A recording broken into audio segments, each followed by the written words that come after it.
ऊर्जा।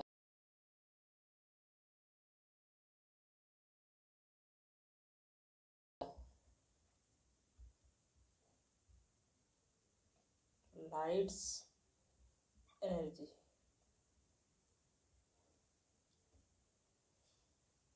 प्रकाश किन्हीं तीन स्रोत के आधार पर बांटा गया है। पहला, स्रोत के आधार पर। दूसरा, कृत्रिम प्रकाश। तीसरा, प्राकृतिक प्रकाश। स्रोत के आधार पे प्रकाश के दो प्रकार हैं। पहला कृत्रिम, दूसरा प्राकृतिक।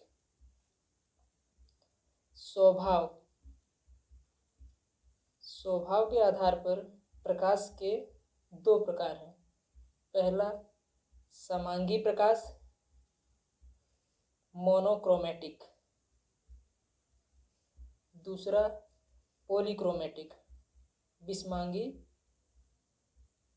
प्रकाश।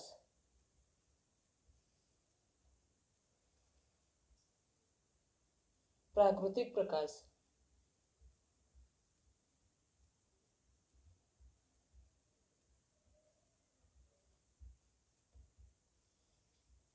कृत्रिम प्रकाश। प्राकृतिक प्रकाश हमें जो प्रकृति से प्राप्त होता है, और कृत्रिम प्रकाश जो आर्टिफिशियल होते हैं, जैसे ट्यूबलाइट, बल्ब, मोमबत्ती, सूर्य का प्रकाश, तारों का प्रकाश, बिजली चमकना। ये तीन प्रकाश प्राकृतिक प्रकाश में आते हैं। और आर्टिफिशियल प्रकाश, ट्यूबलाइट, मोमबत्ती और बल्ब।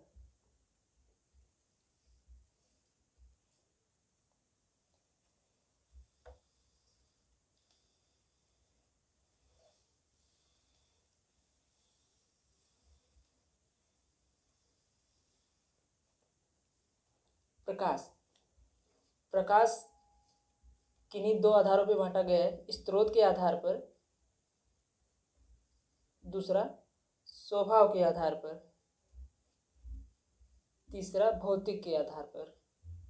यह तीन प्रकाश को तीन प्रकारों में बांटा गया है, जहाँ पे सबसे पहला प्राकृतिक प्रकाश में सूर्य का प्रकाश तथा कृत्रिम प्रकाश में बल्ब, और स्वभाव के आधार पर समांगी प्रकाश। यह स्वभाव के आधार पर प्रकाश है, जिसमें पहला पॉइंट समांगी और दूसरा विषमांगी प्रकाश। समांगी प्रकाश में तरंग दैर्घ्य तथा विषमांगी प्रकाश में सूर्य का प्रकाश। ये तीन प्रकार के प्रकाश में, जिसे दो प्रकाश हमने कक्षा 9 में ही पढ़ चुके हैं। पिछले अध्याय में आपने पहले पढ़ लिया होगा 10th में, जहाँ पे हम पढ़ेंगे भौतिक प्रकाश। भौतिक प्रकाश को किन्हीं दो प्रकार में बांटा गया है। सबसे पहला कणिका, दूसरा तरंग। कणिका प्रकाश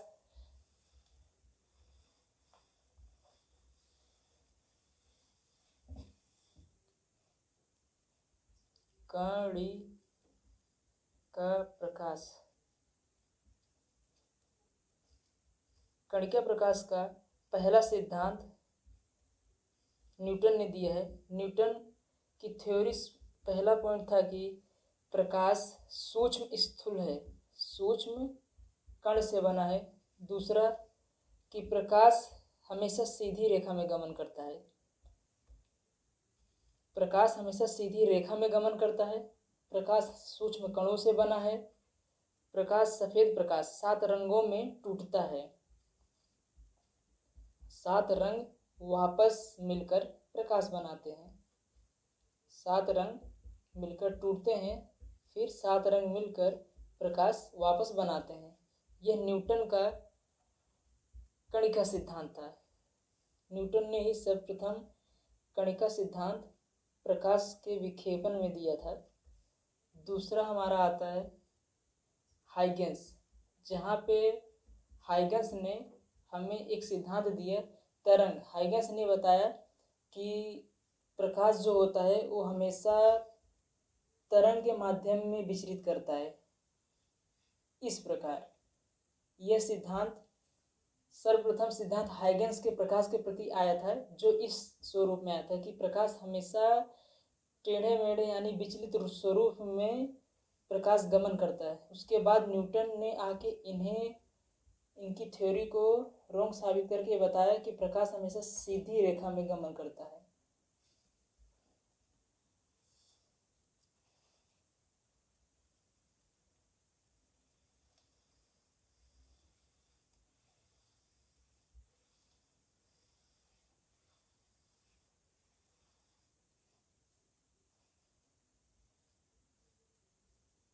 प्रकाश ऊर्जा।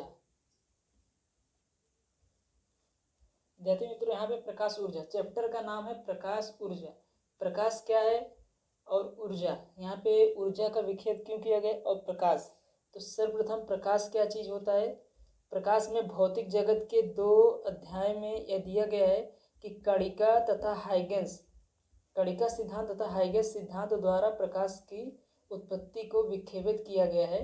इससे पहले प्रकाश का थ्योरीज में कोई नाम नहीं था। प्रकाश कणों से बना है, यह बात न्यूटन ने बताया सर्वप्रथम। उससे पहले हाइगेंस ने प्रकाश को तरंग के स्वरूप में बताया कि तरंग स्थूल से सूक्ष्म कणों द्वारा इसे तरंग विसरित करते हैं, जिसे प्रकाश कहा जाता है। ऊर्जा, जब हम किसी वस्तु को, मान लीजिए मेरे पास यहाँ पे एक पौधा है और इस पौधे में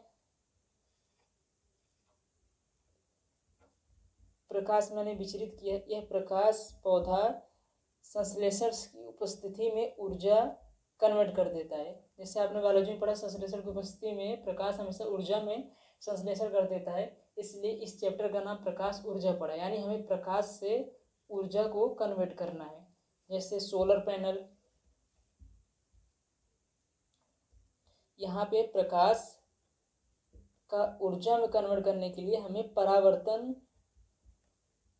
द्वारा दिए हुए नियम को समझना होगा।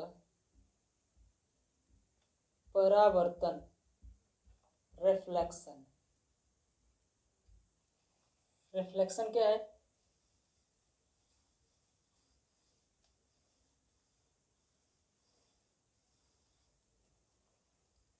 रिफ्लेक्शन, परावर्तन।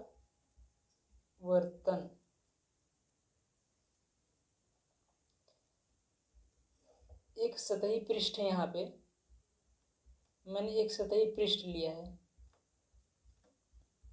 इस पृष्ठ पे मैंने अभिलंब से मुड़ने वाली किरण को आरेखित किया है। ये मेरा अभिलंब है, अभिलंब। यहाँ मैंने एक प्रकाश को आपतित किया, यहाँ पे एक प्रकाश को परावर्तित किया। परावर्तन, परावर्तित, कैपिटल आर। यहाँ मैंने प्रकाश को आपतित किया, इसलिए ये आपतित किरण के नाम से जाना जाता है। आपतित किरण, कैपिटल आई। आपतन कोण,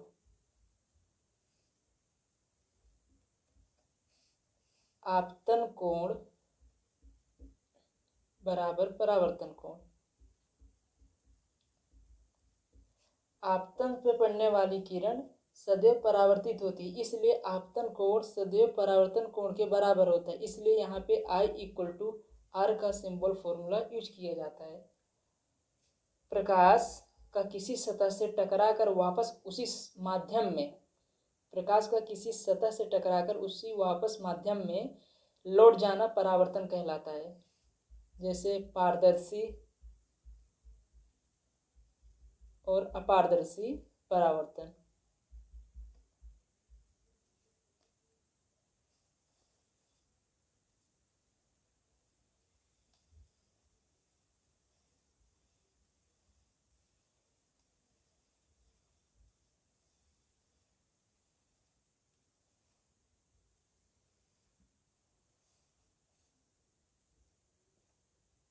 परावर्तन के नियम।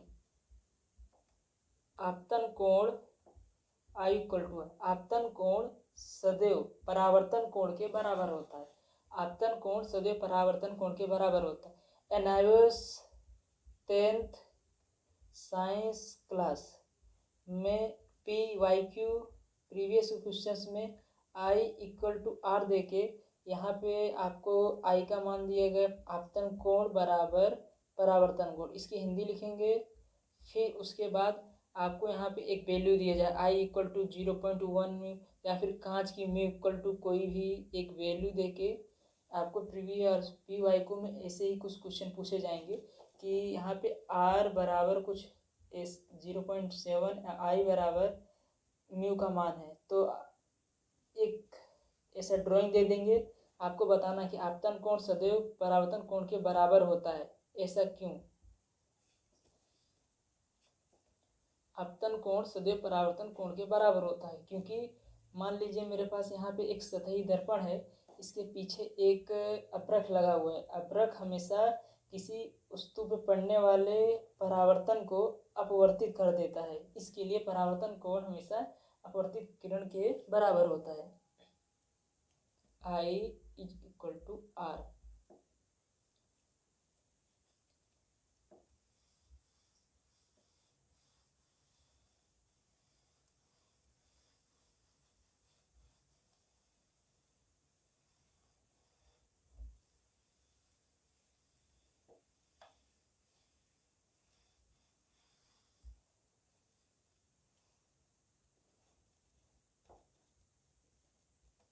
प्रकाश ऊर्जा, लाइट एनर्जी। प्रकाश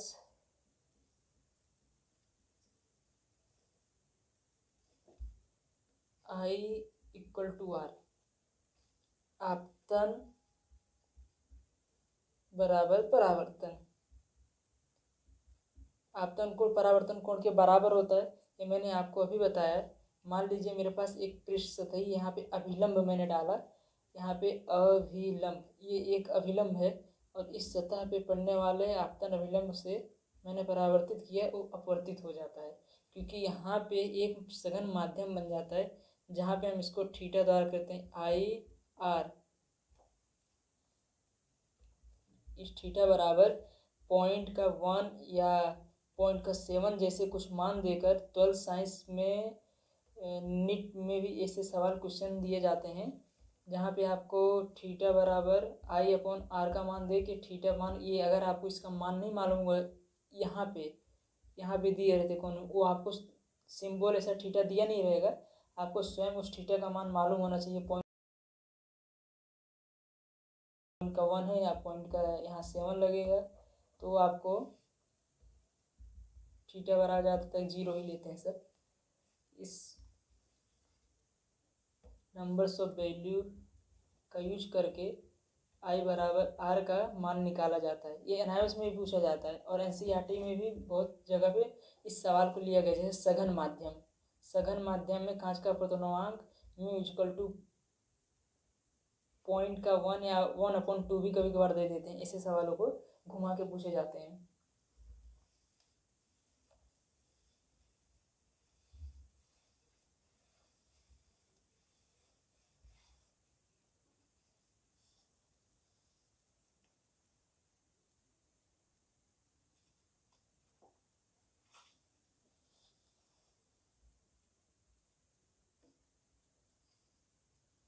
फोकस बिंदु तथा वक्रता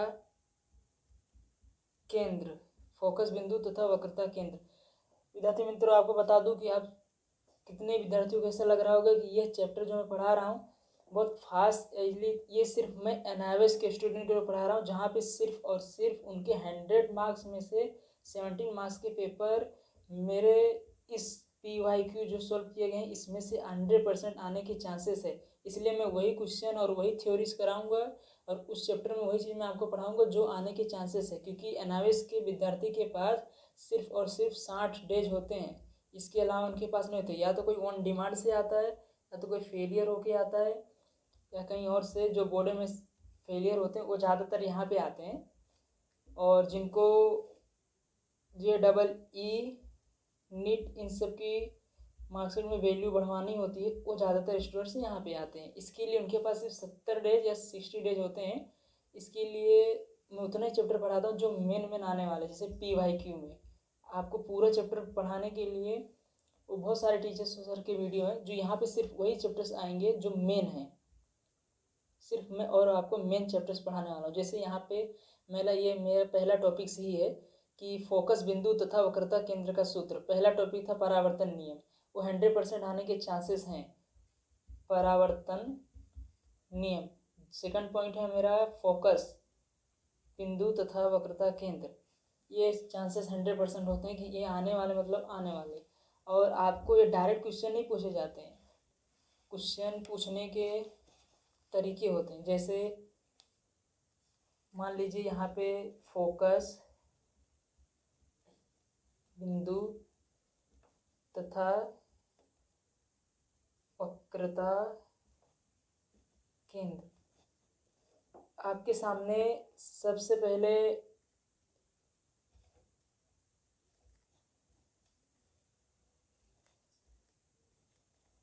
एक दर्पण दिया रहेगा ऐसा। आपके PYQ यानी प्रीवियस ईयर क्वेश्चन से आप देखेंगे तो आपको खबर पड़ जाएगी।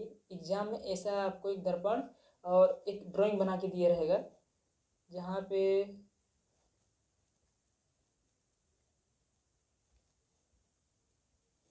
ऐसा कुछ, और यहाँ पे इस अभिगम केंद्र से एक रेखा गुजारेंगे, फिर इसके सामने अभिगम केंद्र से एक रेखा गुजारेंगे, किरण। मान लीजिए मेरे पास एक लेजर है और ये एक कांच है, ये कांच है और मेरे पास लेजर है, तो यहाँ से मैं लेजर मारूंगा तो ये यहाँ से आएगा और इधर से करने पे ये एक अभिगम बिंदु होगा, जहाँ पे मैंने इसको केंद्र P और इसको कैपिटल M और यहाँ पे FC यहाँ पे केंद्र है मेरा ये, और I वैल्यू और R वैल्यू इस आपको एग्जाम में दिया रहेगा। अब आपको ये बताना है एग्जाम में से इस ड्राइंग में से देख के कि यहाँ पे आपतन कोण है और परावर्तन कोण है, और इसका एक ध्रुव यानी केंद्र है, और यहाँ पे कुछ इतने बड़े बॉक्स में डिब्बे में थ्योरी दी रहेगी। वो थ्योरी क्या होगी वो टीचर्स के ऊपर निर्भर करते हैं। मान लीजिए अवतल दर्पण के बिंदु M पर प्रकाश किरण IM, अवतल दर्पण के बिंदु M पर अवतल दर्पण के बिंदु IM पर प्रकाश किरण परावर्तन है, IM पर प्रकाश किरण परावर्तन है। दूसरा पॉइंट दिए रहेंगे कुछ ऐसे कि CM खींचा गया अभिलंब, CM खींचा गया अभिलंब, C केंद्र खींचा गया अभिलंब पर, खींचा गया अभिलंब जो वक्रता केंद्र में होकर गुजरता है। अब यह वक्रता केंद्र से होकर गुजर रहा है, ये वक्रता केंद्र यहाँ पे इसके केंद्र बिंदु यानी ध्रुव से होकर गुजर रहा है। इसको यहाँ से पूरा ये इधर से ऐसे गुजार देगा। वंस अगेन, अवतल दर्पण के बिंदु M पर IM खींचा गया अभिलंब, अवतल दर्पण के, ये सिर्फ और सिर्फ NIOS विद्यार्थियों के लिए है। NIOS में जो स्टूडेंट्स इस वीडियो को नहीं देखेंगे या NIOS में नहीं देख रहे हैं, मैं तरीके पढ़ाने के साथ साथ तरीका बता रहा हूँ कि एग्जाम में कैसे पूछे जाते हैं और क्वेश्चन कहाँ से। आप पूरी बुक याद कर लीजिए, कोई फ़ायदा नहीं है, बुक से कुछ आने वाला नहीं है। बुक से सिर्फ एक ही चीज़ आता है, उसमें से जो मेन टॉपिक और जो टीचर्स NIOS में देते हैं वो हमेशा कॉन्सेप्ट और बेस पे देते हैं। मैंने आपको पहले ही इस बारे में बता चुका हूँ कि मेरा पिछले 5 प्लेलिस्ट वाली वो वीडियो आप देख सकते हैं कि एनालिसिस में पेपर कैसे बनते हैं, और इससे पहले जो 5 वीडियो मैंने बनाया वो भी आप देख सकते हैं। तो आपको समझ में आ जाएगा अच्छी तरह से कि एनालिसिस में एग्जाम में कैसे पूछा जाता है और सिस्टीजन में कैसे पास हुए जाते हैं। मान लीजिए मेरा CM अभिलंब पेज पे खींचा गया अभिलंब वक्रता केंद्र से होकर गुजरता है। तो यहाँ वक्रता केंद्र पे होकर गुजर रहा है, तो MR परावर्तित किरण, MR, I परावर्तन अपवर्तित किरण, MR यहाँ पे त्रिज्या यानी परावर्तित किरण। तो I बराबर R, यहाँ पे मैंने कोण का निशान लगा दिया, ये मेरा कोण है। अब यहाँ पे बेवजह मैंने कोण तो लगाया नहीं है, क्योंकि यहाँ पे कहीं ना कहीं थीटा बन रहा है, तभी मैंने कोण लगाया है, और हमको पता ही नहीं कि यहाँ पे थीटा है। और थीटा की वैल्यू वो लोग सामने से कुछ भी दे सकते हैं, आपको नहीं दिया तो आपको याद रखना पड़ेगा। और थीटा का वैल्यू लगा के इस फॉर्मूले को, जो वो लोग फॉर्मूला यहाँ पे बॉक्स में बताएंगे, उसको सॉल्व करना रहेगा आपको थीटा की वैल्यू लगा के। त्रिभुज CF से MI = CF, दर्पण के छोटा द्वारक। अब हमें दर्पण के छोटा द्वारक हेतु ये केंद्र से होकर गुजरा है, तो मुझे यहाँ के केंद्र का भी मान निकालना पड़ेगा। जैसे MF बराबर P, क्योंकि M है, F है, सामने ध्रुव है, तो PC = PF + CF बराबर PF = 2PF। वंस अगेन, दर्पण के छोटा द्वारक के लिए MF = P, MF फोकस बिंदु है, MF फोकस बिंदु, यहाँ पे M एक दर्पण है, अवतल दर्पण यहाँ पे केंद्र के द्वारा दी हुई, ये केंद्र है मेरा। PC बराबर PF CF PI 2PF, PC PF CP PI 2PF, यहाँ पे 2PF लिया है, P है, F है, मैंने लास्ट में 2 क्यों लिया है? 2 इसलिए लिया है क्योंकि यहाँ पे थीटा का मान I = R को 2 थीटा से दर्शाना मुझे। यहाँ पे मैंने थीटा का मान 2 लेके यूज किया है। R बराबर 2F, जहाँ R बराबर वक्रता त्रिज्या मीन्स R, फोकस दूरी, ये हमारा फोकस केंद्र बिंदु, फोकस बिंदु तथा वक्रता केंद्र, फोकस केंद्र बिंदु का ये फॉर्मूला जो एग्जाम में एनालिसिस के 100% आते हैं, मतलब आते हैं, या तो डायरेक्ट आएंगे या तो इनमें से बना के क्वेश्चन पूछे जाते हैं। आवर्धन, छोटा द्वारक के लिए आपने पढ़ा, तो अब आपको आवर्धन पता होना चाहिए कि आवर्धन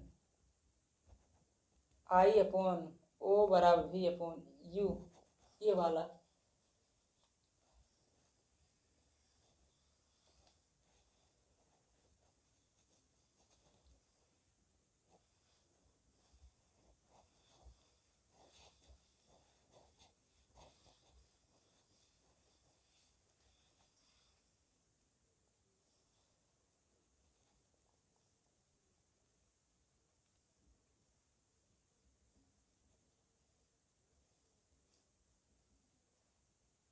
आवर्धन माध्यम निरपेक्षांक, आवर्धन माध्यम निरपेक्षांक, जहां पे मैंने V बराबर दर्पण, U बराबर दर्पण, और यहाँ पे कैपिटल M, फिर से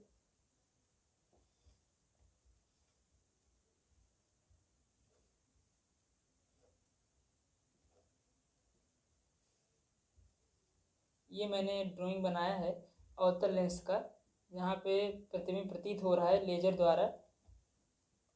ये मेरा F है, ये P है, ये C है, ये R I, यहाँ पे मैंने V दर्पण, दर्पण जो मैंने लिया है, दर्पण प्रतिबिंब से दूरी है, दर्पण प्रतिबिंब यानी ऑब्जेक्ट, ऑब्जेक्ट से दूरी है। यू जो मैंने लिया है वो दर्पण से वस्तु की दूरी है। और यहाँ पे एम जो मैंने लिया है एक दर्पण है, जिसे एम द्वारा प्रदर्शित किया गया है। मान लीजिए मेरे पास है प्रतिबिंब, प्रतिबिंब मीन्स मतलब परछाई, छाया। मान लीजिए मेरे पास छाया बराबर, सॉरी, प्रतिबिंब बराबर, और यहाँ लिख देता हूँ मैं छाया समझने के लिए, छाया बराबर मेरे पास आकार बटे वस्तु आई अपॉन ओ।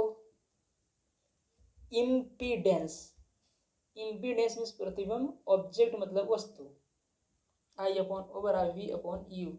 ये वी अपॉन यू क्यों आए ये आपको समझ में आ गए। इस वी आई अपॉन ओ और equal to V upon U की सहायता से हम one upon V equal to one upon U plus one upon V F वाला सूत्र, अवतल दर्पण का सूत्र सिद्ध करेंगे, जहाँ पे कांच के उपयोग, कांच के उपयोग में आता है सबसे पहले समतल दर्पण, समतल दर्पण, दूसरा आता है अवतल दर्पण, उत्तल दर्पण,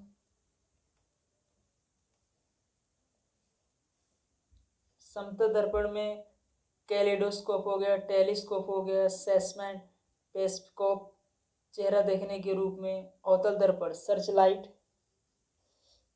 अवतल दर्पण में सर्च लाइट हो गया। फिर उत्तल दर्पण मोटर कार में और पीछे से आने वाले साधनों को वस्तु से बड़ा देखने के लिए। ये हमारे पास 3 कांच के उपयोग थे।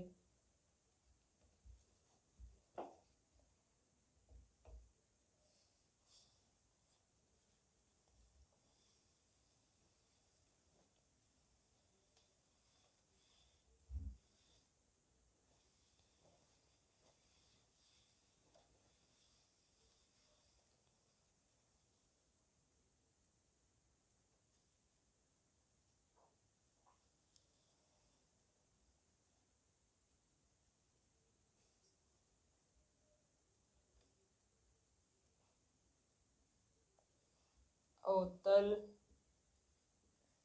लेंस, अपसारी लेंस। यहाँ मेरे पास दर्पण है,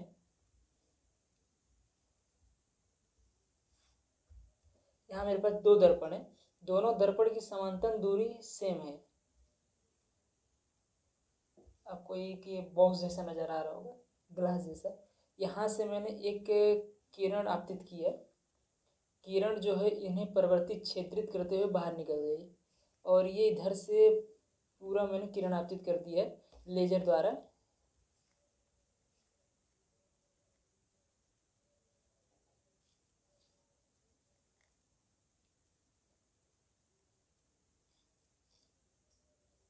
आप देख सकते हैं कि ये मैंने किरण आपतित कर दिया है, और इस किरण के फोकस केंद्र बिंदु को काटते हुए इसे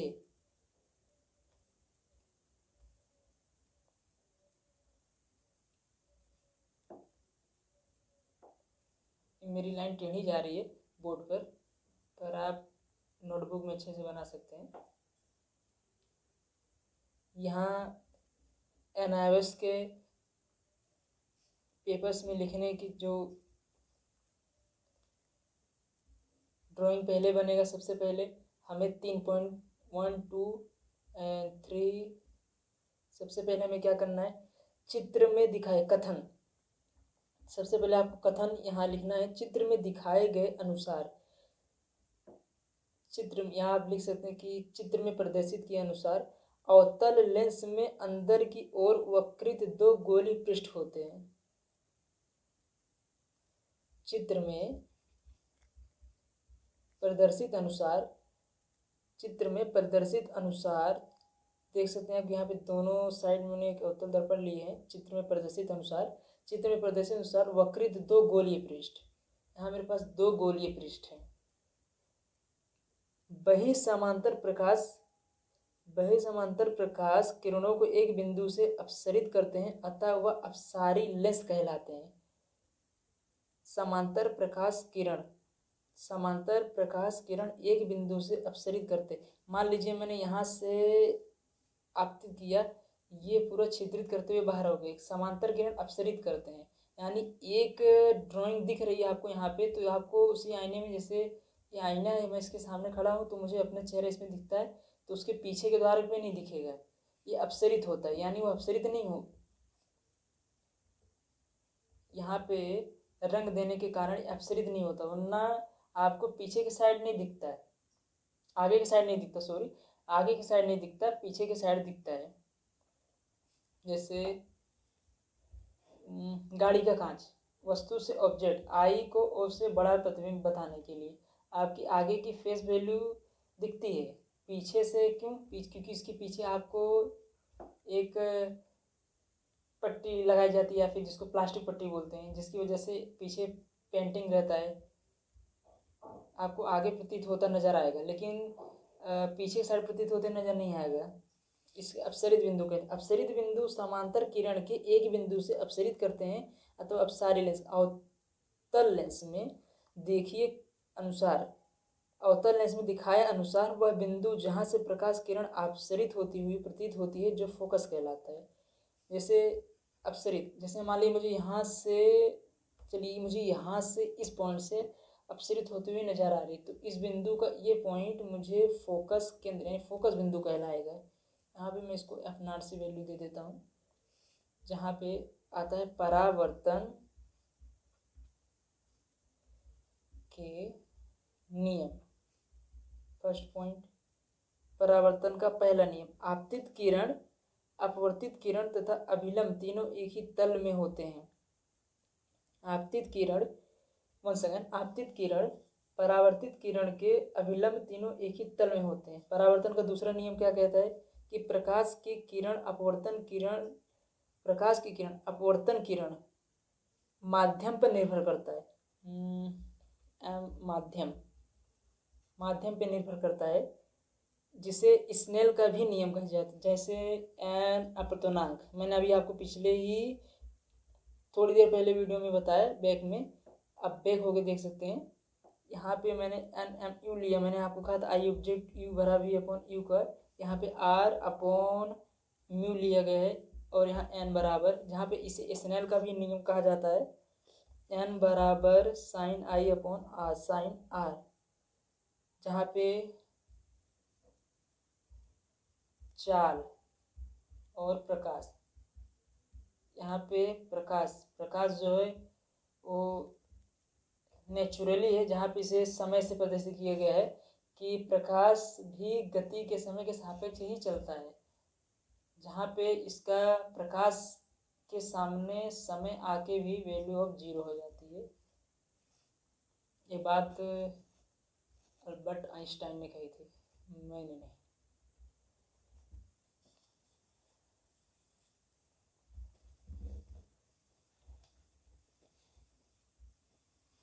हमारा एक सबसे मेन पॉइंट जहाँ पे आता है उत्तल लेंस एवं अवतल लेंस द्वारा प्रतिबिंब का बनना। यह प्रतिबिंब, यह एग्जाम में हमें MCQ के रूप में पूछा जाता है कि मान लीजिए, इसमें ज़्यादा नहीं, जैसे पहला मैं ले लेता हूँ ऑब्जेक्ट, वस्तु का स्थान, मैंने वस्तु का स्थान लिया है। दूसरा, अब आप किताब में देखेंगे तो आपको उसमें कुछ समझ में नहीं आएगा कि वस्तु का स्थान यह है, तो एग्जाम में कैसे पूछा जाता है। एग्जाम में पूछने का ट्रिक ऐसा होता है कुछ, जैसे मान लीजिए वस्तु का स्थान, मान लीजिए यहाँ पे मेरे पास F1 तथा 2F के बीच, और यहाँ पे ड्राइंग दे देंगे, और सिर्फ इतना लिखेंगे और ड्राइंग दे देंगे। अब आपको बताना कि ड्राइंग और इस चीज़ को देख के कि प्रतिबिंब का आकार क्या है। प्रतिबिंब, मान लीजिए मेरे पास ये एक दर्पण है, ये दर्पण है।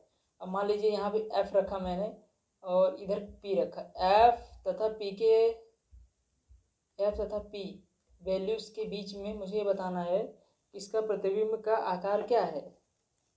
तो आपको बताना पड़ेगा कि दिखने में, जैसे मान लीजिए सबसे पहले रियल है, क्योंकि जो मान लीजिए मेरे पास ये एक ₹100 का एक, ये मैंने एक लेजर लिया है, और ये लेजर एक किरण सीधी जा रही है, ये वाला पॉइंट, और यहाँ से मैंने दर्पण रखा है, तो ये पॉइंट दर्पण के अंदर दिखेगा, तो दिखेगा मतलब रियलिटी है, तो रियल मतलब वास्तविक। तो सबसे पहला ही पॉइंट हो जाता है वास्तविक।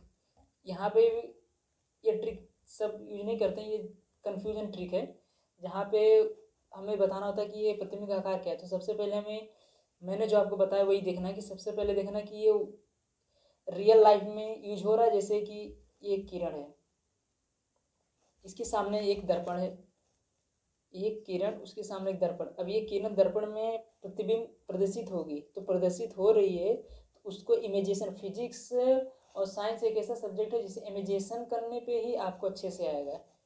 आप सोचो थ्योरी कर ले और उसके बाद PYQ कुछ इमेजिनेशन करने पे आपको तुरंत हर चीज़ आगे कंसेप्ट क्लियर हो जाते हैं। तो देखिए यहाँ पे मैंने किरण भेजा दर्पण के सामने, दर्पण में मुझे प्रतिबिंब रियल नजर है, तो मैंने सबसे पहले नोटिस किया कि ये वास्तविक है, वास्तविक है। अब ये उल्टा नहीं है, अब ये उल्टा कैसे हमें मालूम पड़ेगा कि उल्टा है या कुछ और है।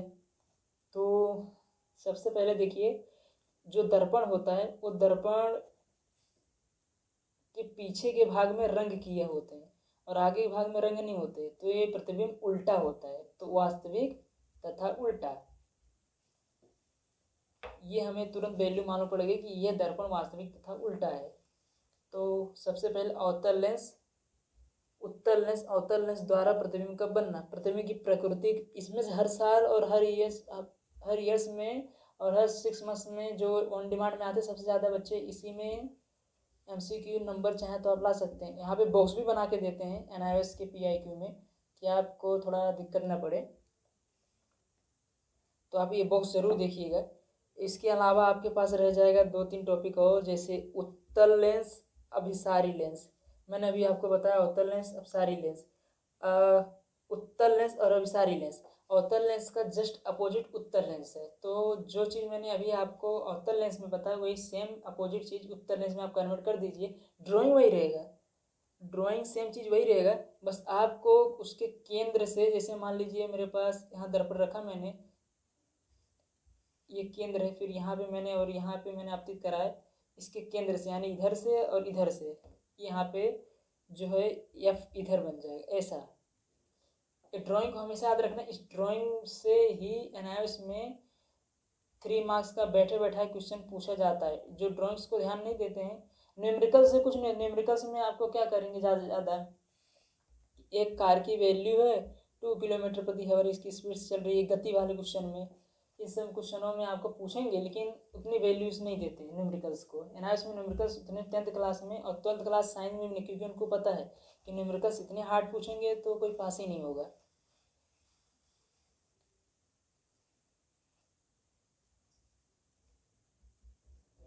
यहाँ पे उत्तल लेंस, अपसारी लेंस, जो हमारा पॉइंट था परावर्तन के नियम, ये कंप्लीट हो गया है। हमारे पास एक मेन टॉपिक बचता है जिसका नाम है न्यूटन्स वाला। मैंने इसको न्यूटन्स क्यों कहा, प्रकाश का विक्षेपण।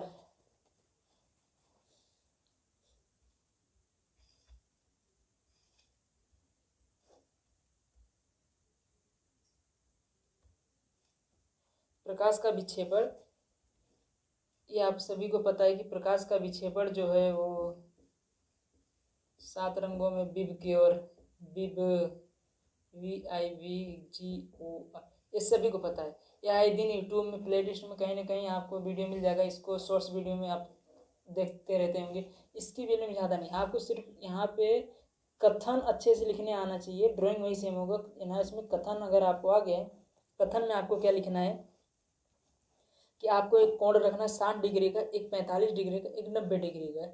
आप मेरे PDF में चेक करेंगे तो आपको इसके नोट्स मिल जाएंगे, वहाँ पे मैं जिस ढंग से यहाँ पे पढ़ा रहा हूँ उससे बेहतरीन ढंग से वहाँ पे लिखा गया है, और उस नोट्स लिंक डिस्क्रिप्शन बॉक्स में है, नोट्स आप डाउनलोड कर सकते हैं, हर चैप्टर के नोट्स वहाँ पे है, आप चेक कर सकते हैं कि कथन मैंने वहाँ पे कैसे लिखा है। कथन 1 2 3 4 5 6 तक, 7 8 9 10 लाइन्स तक आप लिख सकते हैं। फिर इसके बाद आपको एक पॉइंट मिलता है जहाँ पे MCQ टाइम क्वेश्चन असेसमेशंस पे मैटिज में वाला क्वेश्चन, दृष्टि वैषम्य, दृष्टि दोष समझाकर उसके प्रकार का वर्णन करें। फिर मेट्रोपी है। ये सब थ्योरी के क्वेश्चन है, ये सब आप एग्जाम में जरूर करके जाइएगा क्योंकि इसमें हर साल क्वेश्चन पूछे जाते हैं। इसके अलावा इस चैप्टर में प्रकाश तथा ऊर्जा, हालांकि ये चैप्टर 12 साइंस में बहुत बड़ा है और यहाँ से क्वेश्चन पूछे, यहाँ से ज़्यादातर नीट में पूछा, इसलिए सब बच्चे यहाँ से ज़्यादातर स्टूडेंट्स बच्चे जो हैं वहाँ से प्रकाश ऊर्जा के चैप्टर को अच्छे से कन्विंस करके जाते हैं क्योंकि उनको पता है कि यहाँ पे म्यू वैल्यू पूछ लिया और नहीं आया तो ड्रॉप डाउन हो जाएगा हमारा, इसके लिए। बाकी एनआरएस के बच्चों को इतनी ज़रूरत नहीं है क्योंकि उनको 60 पास होने के बाद आप फिर से रिवीजन करके कर सकते हैं। यहाँ पे सबसे मेन और सबसे बेहतरीन टॉपिक जो है अवतल दर्पण का सूत्र, जो एग्जाम में आता है। आपको सबसे पहले एक ड्राइंग लेना है, ऐसे सबको पता है कि drawing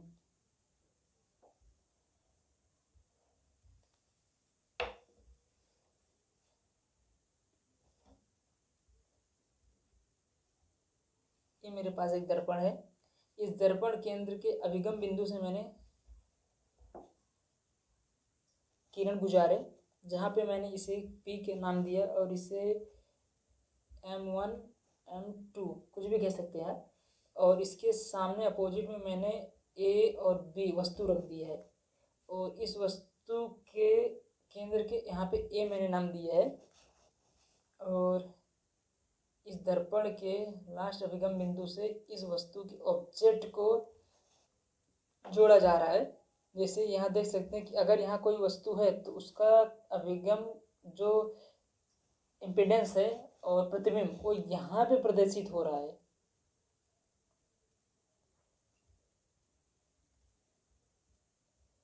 A dash B dash यहाँ पे रखी वस्तु का प्रतिबिंब यहाँ प्रदर्शित हो रहा है और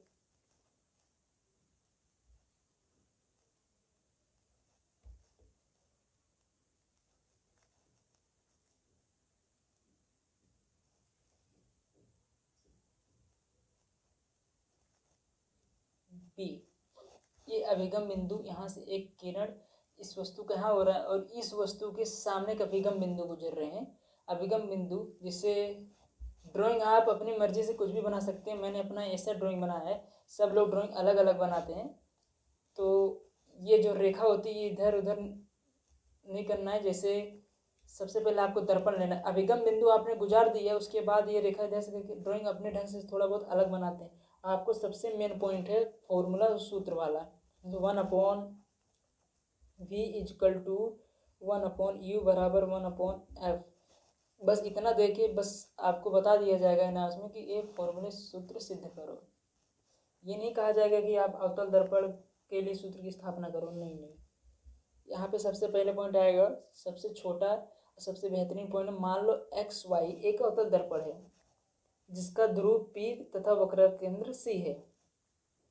आपको कथन लिखने हैं, ड्राइंग बना के आप कथन स्वयं देख सकते हैं। ड्राइंग बनाया तो आपको कथन बनाना स्वयं आना चाहिए। अगर आपको कथन बनाने आ गए तो आप बाकी के क्वेश्चन भी इस प्रकाश वाले लेंस के सारे क्वेश्चन कर सकते हैं आप। जिसमें से अब मुझे सबसे पहले बताना कि चिन्ह प्रपाटी यानी चिन्ह इम्पिडेंस के अनुसार यानी प्रतिबिंब को देख के मुझे ये बताना, इस ड्राइंग को देख के प्रतिबिंब को मुझे ये बताना है कि आगे का फॉर्मूला कैसे होगा।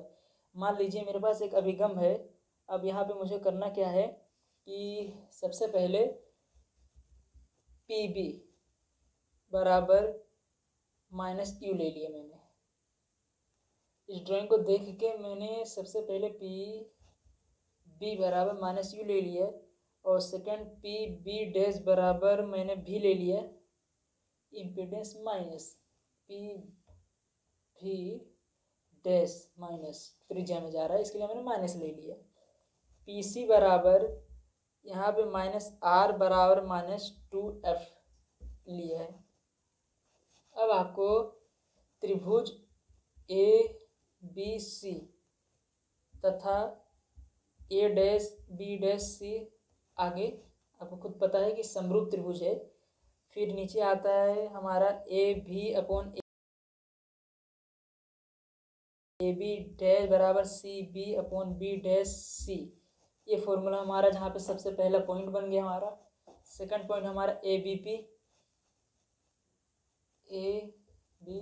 ये समरूप त्रिभुज है तो ए बी पी फिर ए डैश बी डैश पी समरूप त्रिभुज है, जहाँ पे ए बी अपॉन फिर ए डैश बी बराबर पी बी बराबर समीकरण 1 और 2, फिर 1 और 2 समीकरण हमने बनाया था। समीकरण 1 और 2 C B upon B dash C बराबर P B upon P B dash, C B upon B dash C बराबर P B upon P B dash. यहाँ पे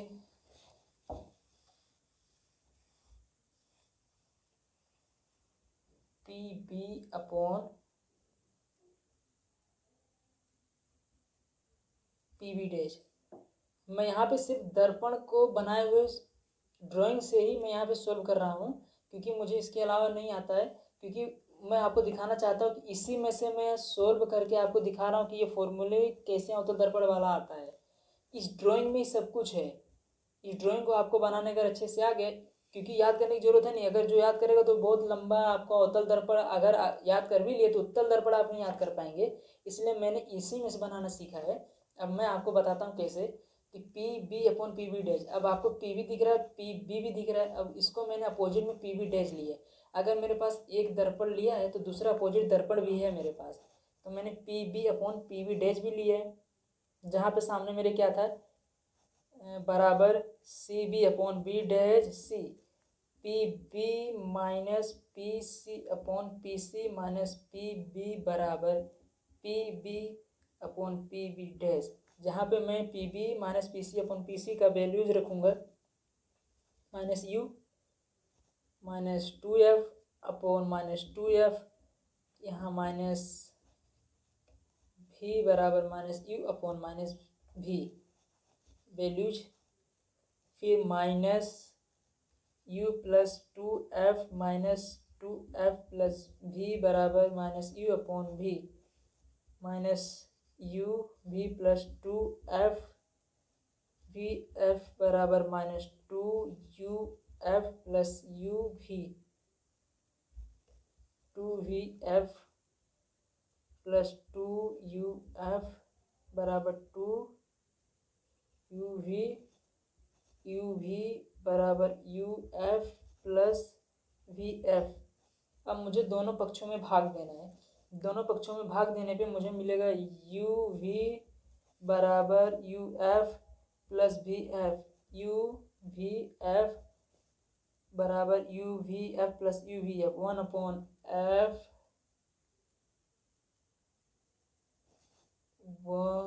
1/f बराबर 1/v प्लस 1/u, 1/f/v। देखिए मेरा सूत्र फॉर्मूला यहाँ से आ गया है कि 1/f 1/v 1/f। मैंने हमेशा क्यों लिया है, सबको पता होना चाहिए कि f हमेशा फोकस करने की वैल्यू, और 2 क्यों लिया है, पिछले इसका वीडियो में आप चेक कर सकते हैं कि मैंने 2 यहाँ क्यों लिया है, मैंने बताया उसमें। यहाँ पे मेरा अवतल दर्पण के सूत्र वाला फॉर्मूला कथन और ये चीज़ सेम एनालिसिस में से लिखेंगे तो आपको 5 मार्क्स जरूर मिलेंगे। इसके सेम अपोजिट आते उत्तल। आपको ड्राइंग सेम नहीं, थोड़ा सा डिफरेंस है उत्तल ड्राइंग में, बाकी फॉर्मूला सब सेम है। जहाँ पे यहाँ पे पी वी यूज हो रहे हैं वहाँ पे पी एफ पी सी ज़्यादा यूज होते हैं, बाकी सब फॉर्मूले सेम है। आप देख सकते हैं कि प्रकाश ऊर्जा में आज के लिए बस इतना ही है, और एनालिसिस प्रकाश ऊर्जा है।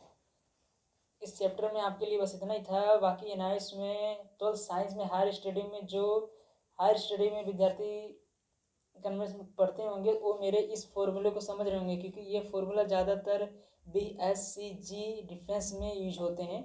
वो समझ गए होंगे मेरे फॉर्मूले और मेरे यूज टाइप्स को कि सर ने कहाँ से ये फॉर्मूला लाए और कैसे लाए, क्योंकि ये हायर स्टडी में यूज होते हैं। और मैंने आपको 10th बेस पर ये चीज़ नहीं पढ़ाया, मैंने हायर स्टडी बेस पर पढ़ाया है, ताकि आपको 12th में अगर एनआईएस में आपने 10th पढ़ा है तो 12th में आपको प्रॉब्लम ना हो ये चीज़ का। एक छोटी छोटी चीज़ ही आपको आगे प्रॉब्लम क्रिएट करती है। जैसे मेरे पास मैंने आपको पहले ही बता दिया था कि कहीं पे आर की वैल्यू 1/2 आई है, तो एक फॉर्मूले न्यूमेरिकल एनालिसिस में एक फॉर्मूले के पॉइंट की वजह से फॉर्मूला जो हमारे पास होते हैं उस फॉर्मूला के पे हमें न्यूमेरिकल्स सोल्व करने होते हैं, हमसे न्यूमेरिकल्स बिल्कुल नहीं सोल्व होते हैं। क्यों? क्योंकि हमें पता ही नहीं होता कि ये चीज़ कहाँ से आया है। ये चीज़ हमें पता हो कि 1/2 कैसे बना है, तो हमारे न्यूमेरिकल्स हमें किसी वीडियो देखने की जरूरत ना पड़े, सर सहायता लेने की जरूरत ही नहीं पड़े, हमें तुरंत खबर पड़ जाएगा कि 1/2 कहाँ से। जैसे एक 12 साइंस में चैप्टर फिजिक्स में वहाँ पे एक क्वेश्चन है कि मैंने आपको पहले भी इसका इस वीडियो में बताया है कि m days upon D x, और यहाँ पे एक ऐसा, फिर m, फिर ऐसा m, फिर ऐसा, फिर x एंड ये चीज़ें आपको पता होना चाहिए कि यहाँ पे ये ब्रैकेट या फिर ये ब्रैकेट एयर्स क्यों लगाए गए हैं। ऐसे बहुत सारे क्वेश्चन है जो आपको पता नहीं होंगे, और यूट्यूब में वो चीज़ को सर्च करेंगे तो बेसिक्स में। और एक आता है जहाँ पे है 1/2 वाला,